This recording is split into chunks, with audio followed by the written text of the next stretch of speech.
अस्सलाम वालेकुम and welcome again to my YouTube channel. हमने फेडरल बोर्ड बायोलॉजी का जो कोर्स है सेकेंड ईयर का कोर्स आज से शुरू करना है और ये आप समझिए कि ग्रेड 12 बायोलॉजी का पहला लेक्चर होगा।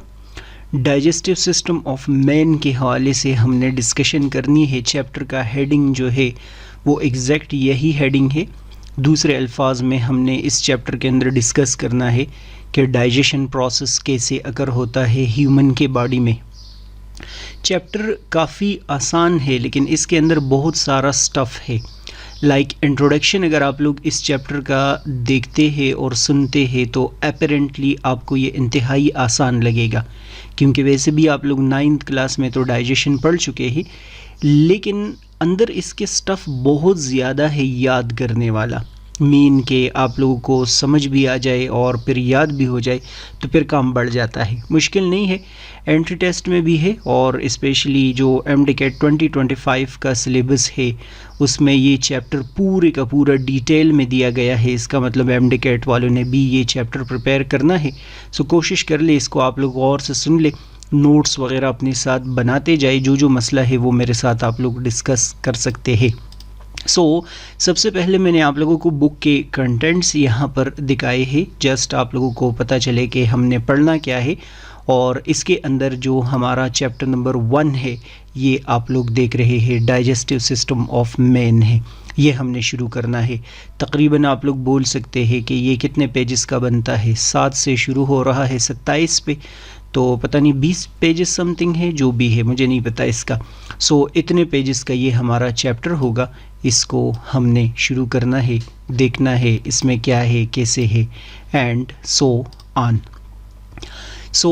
डाइजेस्टिव सिस्टम के अंदर जो टॉपिक्स यहाँ पर दिए गए हैं वो है केमिकल डाइजेशन क्या होता है, मैकेनिकल डाइजेशन क्या होता है, स्वेल्विंग पेरिस्टालसिस क्या होता है। ये बस दूसरे अल्फाज में एसिलोज है, इसमें से कुछ भी रिड्यूस्ड नहीं है। ये सब के सब हमने पढ़ना पड़ेगा, आसान है, सब के सब हम पढ़ लेंगे, कोई टेंशन वाली इतनी बात नहीं है। तो चलो शुरू कर लेते हैं। आप लोग अपने नोटबुक्स निकालें और नोट्स अपने पास बनाने हैं। मैंने आप लोगों को फर्स्ट ईयर में भी बताया है, आप लोगों को याद होगा चैप्टर नंबर 4 बायो एनर्जेटिक्स में स्पेशली हर दफ़ा मैं बोलता हूँ कि इस प्लेनेट के ऊपर 2 तरह की चीज़ें मौजूद है, जिसमें से एक तरह की चीज़ों को हम लिविंग थिंग्स बोलते हैं और दूसरे टाइप की चीज़ों को हम नॉन लिविंग थिंग्स बोलते हैं। मैंने स्पेशली फ़र्स्ट ईयर का लेक्चर नंबर 1 ही इसी पे अपलोड कर दिया है कि लिविंग थिंग्स और नॉन लिविंग थिंग्स में डिफरेंस क्या होता है। मैंने आप लोगों को बताया है कि जितने भी लिविंग थिंग्स है इस प्लेनेट के ऊपर वो हर वक्त स्ट्रगल फॉर एग्जिस्टेंस कर रहे होते हैं। स्ट्रगल फॉर एग्जिस्टेंस मीन हर वक्त अपनी सर्वाइवल के लिए लगे होते हैं। मैं ये जो आप लोगों के सामने अभी लेक्चर इतनी मेहनत से बना रहा हूँ ये मैं सर्वाइवल के लिए कर रहा हूँ, और आप लोग ये जो पढ़ रहे हैं अभी बोरिंग एक्टिविटी है सामने लैपटॉप के, ये भी आप लोग सर्वाइवल के लिए कर रहे हैं, क्योंकि लिविंग थिंग्स जितने भी होते हैं उन सबको सर्वाइवल चाहिए होती है। ये एक मोस्ट इम्पॉर्टेंट फिनोमेना है बायोलॉजी में और एवोल्यूशन में। ये जो 2 एग्जांपल्स मैंने दिए ये तो मैंने जस्ट वैसे ही इंटरेस्ट बढ़ाने के लिए दिए हैं, लेकिन साइंटिफिकली अगर देखा जाए तो मैंने आप लोगों को बताया था कि लाइन ज़ेब्रा पे क्यों अटैक करता है। लाइन चाहता है मुझे फूड मिल जाएगा, मेरी सर्वाइवल हो जाएगी। ज़ेब्रा वहाँ से भाग जाता है, रन कर जाता है, क्योंकि ज़ेब्रा चाहता है कि मेरी सर्वाइवल हो, मैं बच जाऊं, और वहाँ पर ग्रास पे फीड करना शुरू कर देता है। इसी वजह से मैंने आप लोगों को बताया था कि प्लाज्मोडियम हमारे बॉडी के अंदर आता है, हमारे ऊपर अटैक करता है, और अटैक करके वो चाहता है मेरी सर्वाइवल हो, मुझे फूड मिल जाए। लेकिन हमारे बॉडी में इम्यून सिस्टम मौजूद है, हम चाहते हैं कि नहीं हमारी सर्वाइवल हो। बस स्टोरी सारी की सारी सर्वाइवल की है। अब इस सर्वाइवल के लिए जो मोस्ट इम्पॉर्टेंट रिक्वायरमेंट चाहिए मैंने आप लोगों को बताया था वो न्यूट्रिएंट्स है, या जिसको आप लोग दूसरे अल्फाज में फूड भी बोल सकते हैं। न्यूट्रिएंट्स आप समझिए कि साइंटिफिक लफ्ज़ हो जाएगा और फूड जो है वो थोड़ा सा जनरल ब्रॉड लफ्ज़ हो जाएगा। सर्वाइवल के लिए हमें फूड चाहिए, सर्वाइवल के लिए हमें न्यूट्रिएंट्स चाहिए। वैसे न्यूट्रिएंट्स का डेफिनेशन यहाँ पर तो नहीं लिखा, लेकिन अगर आप लोगों में से कोई इस डेफिनेशन को एक साइड पे लिखेंगे तो अच्छा होगा। आप लोग बोले कि anything required for normal growth and metabolism, required for normal growth and metabolism, हर वो चीज़ जो कि हमारे नॉर्मल ग्रोथ और मेटाबॉलिज्म के लिए चाहिए होता है उसको हम क्या बोलते हैं, न्यूट्रिएंट्स चाहिए। सो हर वक्त हमें न्यूट्रिएंट्स चाहिए ताकि हम ग्रो कर सके, मेटाबॉलिज्म कर सके, एक्टिविटीज़ कर सके एंड सो ऑन। अब ये जितने भी न्यूट्रिएंट्स होते हैं उनमें ये चीज़ें मौजूद है। सबसे पहला उसमें मौजूद है, आप लोग बोलेंगे कार्बोहाइड्रेट, उसमें मौजूद है प्रोटीन, उसमें मौजूद है फैट्स, विटामिन्स या वाइटामिन्स मौजूद है, साथ में आप लोग डिस्कस करेंगे मिनरल्स और वाटर। जो भी आप लोग खाते हैं, जो भी आप लोग फूड कंज्यूम करते हैं उसके अंदर ये न्यूट्रिएंट्स मौजूद होते हैं। फॉर एग्ज़ाम्पल जस्ट आप लोगों का इंटरेस्ट बढ़ाने के लिए कि सुबह आप लोग ब्रेकफास्ट करते हैं, मैं यहाँ पर बोल लेता हूँ आप लोग नाश्ता करते हैं, तो मैं वैसे ही बोल लेता हूँ कि नाश्ते में एक आप चाय ले रहे हैं 1 कप, उसके साथ साथ आप एक सपोज़ करते हैं ब्रेड लेते हैं, या मैं लिख लेता हूँ पराठा 1 का लेते हैं आप, इसके साथ मैं लिख लेता हूँ 1 अंडा आप जो है वो कर लेते हैं। ये वैसी एक जनरल सा नाश्ता हो गया। जो चाय आप पी रहे हैं उसके अंदर शुगर है तो ये कार्बोहाइड्रेट है, तो ये वाला देख लो कार्बोहाइड्रेट हो गया। जो चाय है उसके अंदर मिल्क अगर मौजूद है तो उसमें फैट्स होते हैं। चाय के अंदर आप लोगों ने पानी भी तो डाल दिया होता है तो आपको यहाँ पर वाटर भी मिल जाता है। जो आप यहाँ पर एक ब्रेड खा रहे हैं, रोटी आप खा रहे हैं, तो अगर उसके ऊपर ऑयल लगा है तो ये आपके पास फैट्स है या लिपिड्स है। और इसी के साथ साथ जो रोटी है उसके अंदर स्टार्च मौजूद है, वो कार्बोहाइड्रेट्स है। एग को अगर देखा जाए तो तभी तो एग रेकमेंड किया जाता है क्योंकि इसके अंदर आप लोग बोलेंगे प्रोटीन मौजूद है। एग का वाइट सारे का सारा क्या होते हैं, प्रोटीन मौजूद है। और एग का जो येलो होता है यॉक जिसको आप लोग बोलते हैं, उसमें ये विटामिन्स और मिनरल्स मौजूद होते हैं। तो आप देख ले, अगर आप ये वाला नाश्ता कर रहे हैं सुबह तो आपको सारे के सारे जो न्यूट्रिएंट्स हैं वो ऑलमोस्ट क्या हो जाते हैं, मिल जाते हैं। इसी वजह से अक्सर हम बोलते हैं कि डाइटिंग अगर इन केस हमने करनी है तो हमें सबसे ज़रूरी ख्याल किस चीज़ का रखना होगा, विटामिन्स का रखना होगा। हम शुगर वगैरह खाना पीना अगर इन केस बंद कर दे तो विटामिन्स हमें कहाँ से मिलेंगे, हमें फ्रूट और वेजिटेबल से ये चीज़ें कंज्यूम करनी पड़ेगी। सो ये तो जस्ट एक आइडिया हो गया कि हमें अपने फूड में ये चीज़ें चाहिए होती है, इसके बगैर हमारी सर्वाइवल नहीं होती। अब मैंने यहाँ पर लिखा है कि all these nutrients come from food. ये तो सबको पता है कि ये तमाम की तमाम चीज़ें जो है वो फूड के अंदर से हमें मिल रही होती है। जो ये तमाम चीज़ें फूड के अंदर मौजूद है ये वहाँ पर एक कॉम्प्लेक्स फॉर्म में होती है। कॉम्प्लेक्स फॉर्म मीन अभी आप लोग देख ले कि रोटी या ब्रेड हम खाते हैं लेकिन उसमें कार्बोहाइड्रेट कहीं ओपन नहीं मौजूद बल्कि कॉम्प्लेक्स फॉर्म में मौजूद है। मैं बोलूँगा रोटी में मौजूद होता है स्टार्च। उस स्टार्च को अगर हमें यूज़ करना है तो उसको किस चीज़ में कन्वर्ट करना पड़ेगा, ग्लूकोज में कन्वर्ट करना पड़ेगा। तो जैसे ही हम रोटी खाते हैं, ब्रेड वगैरह खा लेते हैं, फूड खा लेते हैं, वो कॉम्प्लेक्स फॉर्म से किस फॉर्म में कन्वर्ट हो जाता है, सिंपल फॉर्म में कन्वर्ट हो जाता है। एक ऐसे प्रोसेस को जिसमें हम इन तमाम के तमाम न्यूट्रिएंट्स को कॉम्प्लेक्स से सिंपल में कन्वर्ट कर रहे होते हैं, ऐसे प्रोसेस को हम बोलते हैं डाइजेशन। तो ये असल में डाइजेशन का डेफिनेशन हो गया कि conversion of this simple form of food into complex form of food into simple form is called digestion। इसमें आप हमेशा इन कॉम्प्लेक्स चीज़ों को सिंपल में कन्वर्ट कर देते हैं। थोड़ा सा मैं अगर इसको और भी डिटेल में कर दूं तो कार्बोहाइड्रेट को आप कन्वर्ट करते हैं मोनोसैकेराइड्स में, प्रोटीन आपके बॉडी में कन्वर्ट हो जाते हैं अमाइनो एसिड में, फैट्स कन्वर्ट हो जाते हैं फैटी एसिड एंड ग्लाइसरोल में एंड सो ऑन। ये प्रोसेस सारे का सारा बॉडी के अंदर चल रहा होता है। अब ये जो डाइजेशन का प्रोसेस है जो कि हमें सर्वाइवल के लिए फूड चाहिए उसको वो डाइजेस्ट कर रहा होता है, इसके लिए हमारे बॉडी के अंदर बाकायदा एक ऑर्गन सिस्टम मौजूद है और इस ऑर्गन सिस्टम को हम बोलते हैं डाइजेस्टिव सिस्टम। सो अगर इनके हिसाब से कोई पूछता है कि डाइजेस्टिव सिस्टम क्या चीज़ है, आप बोले ये एक ऑर्गन सिस्टम है, वो आपसे पूछेगा कि ये ऑर्गन सिस्टम हमें किस पर्पस के लिए चाहिए। आप बोलेंगे कि ये कॉम्प्लेक्स फॉर्म ऑफ फूड को सिंपल फॉर्म में कन्वर्ट करने के लिए चाहिए। वो बोलेगा कि फूड हमें क्यों चाहिए, आप बोले उसके अंदर न्यूट्रिएंट्स मौजूद होते हैं। वो बोलेगा न्यूट्रिएंट्स हमें क्यों चाहिए, आप बोले हमें सर्वाइवल के लिए सारी की सारी चीज़ें चाहिए होती हैं। सो चूँकि मैंने ये पॉइंट यहाँ पर जस्टिफाई करने की कोशिश की है कि न्यूट्रिएंट ज़रूरी है और ये डाइजेस्टिव सिस्टम के अंदर हो रहा होता है, तभी इस चैप्टर का जो हमारा टॉपिक शुरू कर दिया है इस चैप्टर का, वो क्या है, वो डाइजेस्टिव सिस्टम है। सो हम ऐसा करते हैं कि डाइजेस्टिव सिस्टम पढ़ लेते हैं। ये जितनी भी बातें मैंने बताई है क्विक में इसको नोट्स के फॉर्म में यहाँ पर कन्वर्ट कर देता हूँ, आप लोग ज़रा गौर से इसका इंट्रोडक्शन सुन ले। Our body needs energy for everything it does, walking, thinking, breathing, etc.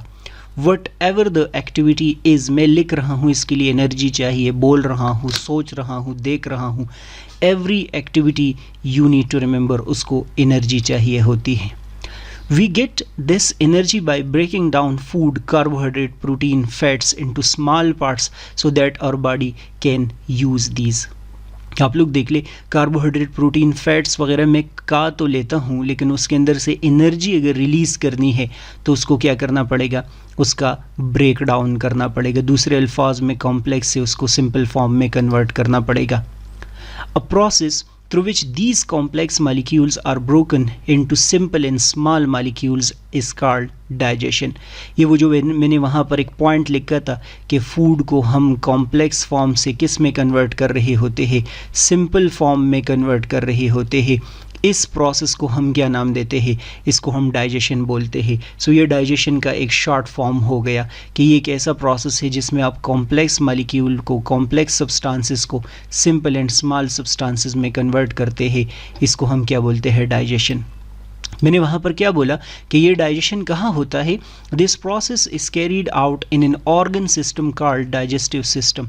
9th में आप लोग पढ़ चुके हैं कि हमारे बॉडी के अंदर डिफरेंट ऑर्गन सिस्टम है, तो डाइजेस्टिव सिस्टम भी एक ऑर्गन सिस्टम है और इसका मेजर पर्पस क्या हो गया, आप लोग बोलेंगे डाइजेशन हो गया। जो डाइजेस्टिव सिस्टम है, अभी आप लोग बोल रहे हैं कि ये एक ऑर्गन सिस्टम है, तो इसका मतलब ये तो ऑर्गन से बना होगा। तो वो जो ऑर्गन्स है वो हम एक दफ़ा देख लेते हैं कि कौन कौन से इसमें इंक्लूड होते हैं। डाइजेस्टिव सिस्टम के ऑर्गन्स को हम 2 पार्ट्स में डिवाइड करते हैं। इसमें से एक को हम बोलते हैं गैस्ट्रो इंटेस्टिनल ट्रैक्ट, या जिसको आप लोग बोलते हैं GIT, और दूसरे पार्ट को हम बोलते हैं एसेसरी डाइजेस्टिव ऑर्गन। जो एडिशनल डाइजेस्टिव ऑर्गन्स होते हैं वो इसमें इंक्लूड होंगे, डाइजेस्टिव सिस्टम का हिस्सा होंगे। मैं भी डायग्राम दिखाऊंगा आप लोगों को। जो गैस्ट्रोइंटेस्टिनल ट्रैक्ट है इस पे अभी हम बात करेंगे, लेकिन इसके जो पार्ट्स होते हैं, एक माउथ है, oral cavity, pharynx, oesophagus, stomach, small intestine, large intestine and anus. आप लोग बोलेंगे ये पूरे का पूरा जो पार्ट आप लोग कंसिडर करते हैं ये गैस्ट्रो इंटेस्टिनल ट्रैक्ट है। इसको अगर आप लोग थोड़ा सा आराम से पढ़ लेना तो गैस्ट्रो का मतलब होता है स्टमक, इंटेस्टिनल का मतलब इंटेस्टाइन और ट्रैक्ट का मतलब ये एक ट्यूब।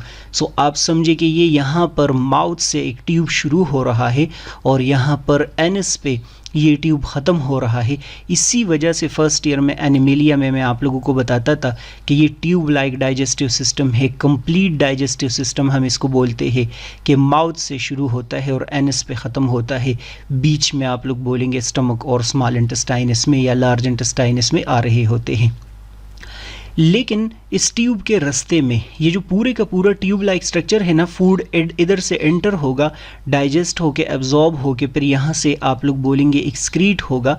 इस ट्यूब लाइक रास्ते में आप लोग बोलेंगे कि बीच में कुछ ऑर्गन्स आ रहे होते हैं जो कि अपना कुछ रोल प्ले कर रहे होते हैं। तो ये जो साइड पे मैंने यहाँ पर पार्ट्स बनाए हैं, इन पार्ट्स को हम बोलते हैं एडिशनल डाइजेस्टिव ऑर्गन्स। और ये एडिशनल ऑर्गन्स कौन से हैं, इसमें से एक टीथ है, टीथ के साथ साथ टंग है, टंग के साथ साथ सलाइवरी ग्लैंड्स है, ये तीनों ओरल कैविटी में मौजूद होंगे।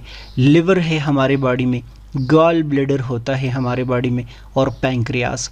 इस हर एक पार्ट का हम अलग अलग फंक्शन पढ़ेंगे। ये पूरे का पूरा डाइजेस्टिव सिस्टम हो गया। तो आप लोग इस चीज़ को अब कंफ्यूज ना करें। डाइजेस्टिव सिस्टम अलग चीज़ है और फिर इसके अंदर ये दो अलग अलग पार्ट्स है। वैसे अभी मैं डिस्कस करूँगा कि गैस्ट्रो इंटेस्टिनल ट्रैक्ट को हम एलिमेंट्री कैनाल बी बोलते हैं। तो ये तीन अलग अलग अल्फाज हो गए। डाइजेस्टिव सिस्टम अलग चीज़ है, गैस्ट्रो इंटेस्टिनल ट्रैक्ट अलग चीज़ है, और आप समझेंगे कि एलिमेंट्री कैनाल इसका दूसरा नाम है। कोशिश कर ले कि आप लोगों की ये जो बुक है ये ह्यूमन फिजियोलॉजी है और बहुत सारे डायग्राम्स है, तो बाद में MBBS में आप लोगों ने ये सारे के सारे डिटेल में पढ़ने हैं। तो अभी से बहुत अच्छे से डायग्राम आप लोग ड्रा करना जो है वो सीख जाए। ये जो डायग्राम आपको नज़र आ रहा है ये डाइजेस्टिव सिस्टम का है। पेपर में भी बिल्कुल आप लोग ऐसे डायग्राम बना ले। मैं कोशिश करता हूँ कि ऐसे डायग्राम्स चूज़ कर लूँ दिखाने के लिए जो आप लोग ड्रा कर सके। कभी कभार मुझे बुक वाली दिखानी पड़ती है, लेकिन मेरे पास अगर इनकेस ऑप्शन हो तो मैं आप लोगों को बुक वाले डायग्राम नहीं दिखाता। सो इसका एक अच्छा सा डायग्राम आप लोग जो है वो अपनी तरफ से कोशिश कर ले कि बना ले। ये एक बंदे के हैंड बना ले, यहाँ पर इस बंदे के शोल्डर बना दे। और वैसे मुझे ये पार्ट तो आता है लेकिन थोड़ा सा इस पे टाइम लगेगा, तो मैं इस पे ज़्यादा जो है वो काम नहीं करता। हेड में वैसे बना सकता हूँ। अच्छा, सो ये आप लोग बनाएंगे यहाँ पर इस बंदे का माउथ के बाद एसोफेगस के बाद ये वाला पार्ट जो आप लोग देख रहे हैं, ये देखे, ये स्टमक के बाद ये बीच में जो हाईली फोल्डेड स्ट्रक्चर है ये है स्मॉल इंटेस्टाइन। फिर ये ऐसे जाके लार्ज इंटेस्टाइन बन जाएगा। ये पूरा ट्यूब है। बीच में यहाँ पर टीथ मौजूद है, टंग मौजूद है, सलाइवरी ग्लैंड्स मौजूद है, लिवर मौजूद है, गाल ब्लैडर मौजूद है। एक एक चीज़ पे हमारी अभी आगे जाके डिटेल में अलग अलग डिस्कशन होगी और काफ़ी मज़ा आप लोगों को आएगा। सो ये हो गया है इसका इंट्रोडक्शन। अब हम ऐसा करते हैं कि इस गैस्ट्रो इंटेस्टिनल ट्रैक्ट के बारे में थोड़ी सी बातें कर लेते हैं और आगे वाले लेक्चर में इस एक एक पार्ट पे मैं अलग अलग लेक्चर बनाने की कोशिश करूँगा। सो हम बढ़ते हैं गैस्ट्रो इंटेस्टिनल ट्रैक्ट के बारे में। पहले हम ये वाला पोर्शन पढ़ेंगे, फिर हम ये वाला पोर्शन जो है वो डिस्कस करेंगे। मैंने लिखा है कि gastrointestinal tract is also called gut digestive tract, या हम इसको एलिमेंट्री कैनाल बी बोलते हैं। ये गैस्ट्रो इंटेस्टिनल ट्रैक्ट को आप लोग हटा दे और यहाँ पर क्या लिख ले, यहाँ पर आप लोग बोले एलिमेंट्री कैनाल। ये इसका दूसरा नाम हो जाएगा क्योंकि ये वाला वैसे भी वहाँ पर ऊपर लिखा है। ये जो एलिमेंट लफ्ज़ है ये फूड के लिए यूज़ होता है। It starts from mouth and ends at anus. Diagram आप लोगों ने अभी देख लिया है, मैंने आप लोगों को बताया भी है कि हमारा जो डाइजेस्टिव सिस्टम है वो इंजेशन के लिए अलग ओपनिंग है जिसकी मदद से फूड एंटर होता है, और इजेशन के लिए अलग ओपनिंग है जिसकी मदद से फूड जो है वो एंड होता है। सो आप लोग बोलेंगे कि माउथ से शुरू होके ये एनस पे क्या होता है, ख़त्म होता है। It is a tube like structure and is responsible for the flow या ट्रांसपोर्ट ऑफ फूड। ज़ाहिरी सी बात है, complete digestive system tube like digestive system है। इसका मेजर पर्पज़ है कि फ़ूड को ट्रांसपोर्ट किया जा सके, ट्रांसपोर्ट के साथ साथ डाइजेस्ट किया जा सके, और डाइजेशन के साथ साथ आप बोलेंगे कि इसको एब्जॉर्ब किया जा सके। लेकिन मैंने सिंपल लिखा है कि ये ट्रांसपोर्ट ऑफ फूड के लिए क्या होता है, रिस्पॉन्सिबल होता है। कोई मसला नहीं है, आप लोग ये भी लिख सकते हैं कि ये डाइजेशन और एब्जॉर्प्शन में भी रोल प्ले करता है। The length of gastrointestinal tract in human adult is 9 metre या 30 फीट। वैसे ये पेपर में तो नहीं आया कभी, लेकिन ये जो 9 मीटर पॉइंट है ना, ये ऑलमोस्ट हर बुक में मुझे यही नंबर मिल रहा है। तो जब कॉमन कोई नंबर हो, ऑलमोस्ट हर जगह कोई कॉमन नंबर हो, तो कोशिश कर ले कि आप लोगों को वो याद हो जाए। जिस तरह मुझे याद है कि ह्यूमन डाइजेस्टिव ट्रैक्ट का जो लेंथ है वो 9 मीटर है, तो जो नंबर्स मुझे याद होते हैं वो पेपर में आएंगे, जो मुझे नहीं याद होते वो पेपर में नहीं आते। It is specialised in various region, each region perform specific function in digestion and absorption. मैंने लिखा है it is specialised in various regions. इसके ये जो पूरे का पूरा डाइजेस्टिव सिस्टम है ना, इसके सारे के सारे पार्ट्स स्पेशलाइज्ड है। स्टमक अलग है, स्मॉल इंटेस्टाइन अलग है, टीथ अलग है, टंग अलग है, हर एक पार्ट का अलग अलग फंक्शन है। ये वाला पार्ट मैंने यहाँ डिफ़ाइन करने की कोशिश की है कि इसका क्या मतलब है। इसका मतलब है कि each and every region of the digestive system has its own specific function, i.e. They play a role in digestion and absorption. दोनों रोल जो है वो अलग अलग प्ले कर रहे होते हैं। The gastrointestinal tract from the esophagus to the anal canal is composed of 4 layers या tunics। जो हमारा डाइजेस्टिव सिस्टम है इसके अंदर इसके जब हम क्रॉस सेक्शन लेते हैं, इसको जब हम कट कर देते हैं इसके वॉल को, तो आप लोग बोलेंगे कि ये पूरे के पूरा डाइजेस्टिव सिस्टम का जो वॉल होता है वो 4 लेयर्स से बना होता है। लेयर्स को हम बायोलॉजी में ट्यूनिक्स बोलते हैं। लेयर्स को हम बायोलॉजी में क्या बोलते हैं? ट्यूनिक्स बोलते हैं। ये लफ्ज़ आगे भी आप लोगों के आएगा, सो गौर से आप लोगों ने सुनना है, मैं भी डायग्राम दिखाऊंगा। Each layer contains a dominant tissue type that performs specific function in the digestive process. मैं भी आप लोगों को पिक्चर दिखाऊंगा तो आप लोग बोलेंगे कि ये जो 4 लेयर्स होते हैं इसके अंदर अलग अलग टिश्यूज़ है, अलग अलग उनके फंक्शंस होते हैं। The 4 layers of gastrointestinal tract from the inside out are the mucosa, submucosa, muscularis and serosa। Suppose करते हैं फॉर अ वाइल मैं ये बना देता हूँ कि ये आपके पास क्या है, एक स्मॉल इंटेस्टाइन है। तो ये बात बहुत ज़्यादा ज़रूरी है ये सेंटेंस के अंदर आप लोगों को समझाने की मैं कोशिश कर रहा हूँ कि जो सबसे बाहर वाला लेयर होगा वो क्या होगा, वो होगा सेरोसा। ये देख ले, इनसाइड आउट, इसका मतलब सबसे बाहर वाला सेरोसा है। इसके बाद जो दूसरा लेयर आएगा वो यहाँ पर मौजूद होगा। मैं इसको रेड कलर से ऐसे लाइंस बना देता हूँ। ये वाला लेयर आप लोग बोलेंगे मस्कुलैरिस है। मस्कुलैरिस मीन यहाँ पर मसल्स मौजूद होते हैं। इसके बाद यहाँ पर मैं एक और लेयर बना देता हूँ अंदर की तरफ। ये जो लेयर आप लोग देख रहे हैं इसको मैं बोल लेता हूँ सब म्यूकोसा। सब म्यूकोसा अंदर की तरफ होगा। और सबसे जो इनसाइड की तरफ लेयर होगा, अंदर वाला जो लेयर होगा, जो आपको ये ग्रीन कलर का नज़र आ रहा है, इसको मैं नाम दूंगा म्यूकोसा। तो ये सीक्वेंस आप लोगों को पता होना चाहिए कि सबसे इनसाइड म्यूकोसा है, फिर सब म्यूकोसा है, फिर मस्कुलैरिस है और फिर क्या है, फिर सेरोसा है। ये 4 लेयर्स है। ये आप लोगों को अभी तो थोड़ा सा एपरेंटली बस सिर्फ याद करके रट्टा लगाना है, लेकिन जब हम स्टमक के अंदर जाएंगे तो इसको हम इंतहाई डिटेल में डिस्कस करेंगे, स्पेशली स्मॉल इंटेस्टाइन में भी। Following are the parts of human alimentary canal या गैस्ट्रोइंटेस्टिनल ट्रैक्ट। ये mouth, oral cavity, pharynx, oesophagus, stomach, small intestine, large intestine और एनस, ये वही पार्ट्स है जो मैंने अभी फ्लो चार्ट में आप लोगों के सामने क्या कर दिए थे, बनाए थे। यहाँ से मेरे ख्याल में कुछ नहीं आएगा। ये लेयर्स इंपॉर्टेंट है, लेकिन लेयर्स तो वैसे भी आप लोगों को याद हो जाएंगे, उसकी टेंशन आप लोगों ने नहीं लेनी। लेयर्स को थोड़ा सा आप लोग यहाँ डायग्राम के अंदर देखें। डायग्राम के अंदर कुछ मुश्किल अल्फाज आपको कभी कभार नज़र आएंगे तो उसको बिल्कुल इग्नोर कर दे, क्योंकि ये स्मॉल इंटेस्टाइन का एक पोर्शन है और अभी आप लोगों ने पढ़ा ही नहीं है, तो समझ किधर से आएगी। सिर्फ लेयर्स पे फोकस करना है। बाहर वाला आप लोगों को ये जो लेयर नज़र आ रहा है काफ़ी ब्राइट है, चमक रहा है। इस वाले आउटर मोस्ट लेयर को हम क्या नाम देते हैं, इसको हम सेरोसा बोलते हैं। बाद में हम डिस्कस करेंगे कि ये कनेक्टिव टिश्यू से बना होता है। ये लेयर जो आप लोग देख रहे हैं चमकदार सा, ये क्या है, ये सेरोसा है। जो आप लोग ये वाला लेयर देख रहे हैं थोड़ा सा रेड कलर का है, या आप लोग बोलेंगे कि रेड शेड उसका आ रहा है, ये भी है। और ये भी जो आप लोग लेयर देख रहे हैं पूरे का पूरा, इसको हम मस्कुलैरिस बोलते हैं। ये स्मूथ मसल से बना होता है, इसकी वजह से काफ़ी डाइजेशन में रोल प्ले हो रहा होता है और ये हमारी काफ़ी एनर्जी भी ज़ाया करता है, क्योंकि ये मस्कुलैरिस है, ये स्मूथ मसल से बना होता है। हम इस पर काफ़ी डिटेल में बाद में डिस्कशन करेंगे। जो ब्लूइश लेयर आप लोग देख रहे हैं स्टमक, स्मॉल इंटेस्टाइन का ये वाला, ये सब म्यूकोसा है। ये मैं बोलता हूँ कि सबसे बाहर है, ये उसके बाद है, ये उसके बाद है। सब म्यूकोसा ये ब्लूइश लेयर आप लोग देख रहे हैं, और ये पिंकिश या येलोविश जो आप लोग लेयर देख रहे हैं ये म्यूकोसा है। इसके अंदर ये जो खाली आप लोग कैविटी देख रहे हैं इसको हम लिमन बोलते हैं। फूड इसके अंदर जा रहा है और रिमेनिंग सारे के सारे पार्ट्स इसमें अपना कोई ना कोई कंट्रीब्यूशन कर रहे होते हैं।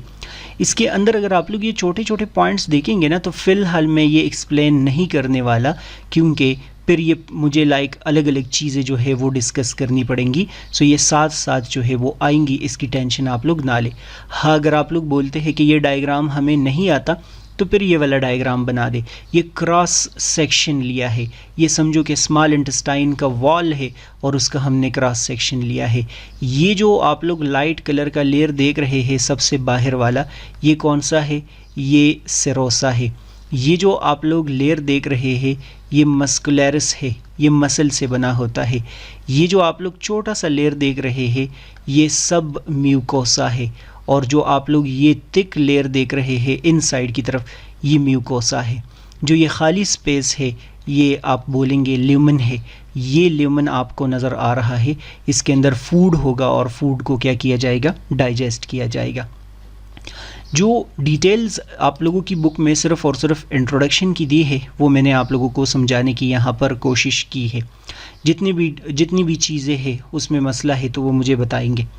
और हर दफ़ा मैं आप लोगों को बोलूँगा, ये तो जस्ट एक इंट्रोडक्शन था इस चैप्टर का, कि इन लेक्चर्स पे मुझे जो है वो काफ़ी सारा टाइम लग रहा होता है और टाइम अक्सर होता ही नहीं है, कभी स्पेस का इशू है, कभी टाइम का। तो एक तो मैं ऑनलाइन क्लासेस लेता हूँ। आप लोग अगर इन केस ऑनलाइन क्लासेस मेरी ज्वाइन करना चाहे जूम ऐप पे तो वो भी ज्वाइन कर ले। रात के टाइम हम क्लासेस लेते हैं, लाइव क्लासेस होंगी और उसमें हम क्वेश्चन आंसर जो डिस्कशन कर रहे होते हैं। बोर्ड वगैरह पे मैं नहीं लिखता, यहाँ पर लिखूँगा, सामने आप लोग को नज़र आएगा और गपशप भी होती है एंड सो ऑन। मतलब काफ़ी सीरियस बच्चे हैं क्योंकि मैंने किसी को फ्री नहीं अलाउ करना। जो फ़ी देंगे ज़ाहिर सी बात है वो पढ़ेंगे भी फिर। और अगर आप लोग ऑनलाइन क्लास नहीं ज्वाइन करना चाहते फिर भी मेरे साथ पढ़ना चाहते हैं तो आप लोग मेरे रिकॉर्डेड लेक्चर्स जो है वो भी देख सकते हैं। ये वाले लेक्चर्स मैं आराम से रिकॉर्ड करूँगा और ये यूट्यूब पे ही फिर पड़े होते हैं, प्राइवेट होंगे। प्राइवेट ये वहाँ पर है, मैं आप लोगों से फ़ी लूँगा और एक ईमेल आईडी आप मुझे देंगे, मैं उस पर सेंड करूँगा वो लेक्चर्स। आप वहाँ पर अपनी मर्ज़ी से किसी भी टाइम जो है वो देख सकते हैं, क्योंकि इसके बिहाइंड बहुत सारी मेरी मेहनत है। मुझे 2 घंटे लग जाते हैं एक लेक्चर में, तो अगर मैं थोड़ी सी उसकी फ़ी आपसे क्लेम कर लूँ तो ये कोई बहुत बड़ी बात नहीं होती। बाकी कोशिश कर लिया करें, लाइक सब्सक्राइब शेयर ज़रूर कर लिया करें और कमेंट्स भी कर लिया करें। कोई प्रॉब्लम हो तो मुझे मैसेज में भी पूछ सकते हैं और कमेंट्स में भी पूछ सकते हैं। नेक्स्ट वीडियो लेक्चर आप लोग देखेंगे। गुड बाय, अल्लाह हाफिज़।